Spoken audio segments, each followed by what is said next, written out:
One of the factors that has a profound, but often unconscious impact on the production of messages is gender. There are ways that languages treat women and men differently.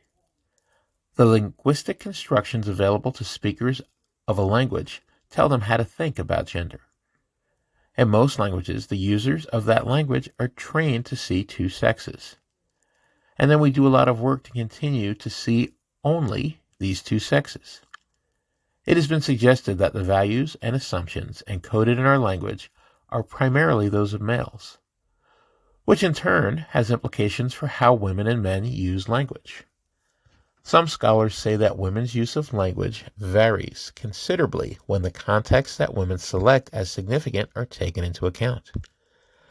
You could conceivably capture the features of a feminist universe of discourse by including words with special meaning for women, as well as definitions that are consistent with women's experiences.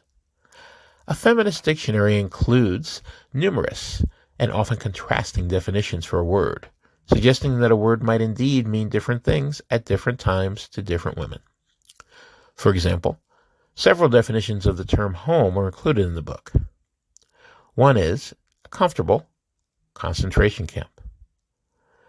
Another, where the revolution begins. And another, the location of both work and recreation for women with small children. The argument is made that the messages women are able to create are constrained by language, but that women often find ways to resist those constraints. Feminists clearly have placed language on the political agenda. Feminist scholarship has sensitized users to the fact that language is not neutral, and that it produces messages that facilitate seeing the world and its inhabitants in certain ways. Individual words can be sexist, such as the generic use of man for humans. But sexism can also occur in particular constructions of language that end up privileging a masculine or androcentric perspective. The headline, "Doctor and Dentist Wife Die in Crash," is one such example. The writer's choice of words assumes that the doctor is male. It goes without saying, while the sex of the wife needs to be made explicit. This kind of normalization of the male perspective often goes unnoticed in everyday language use.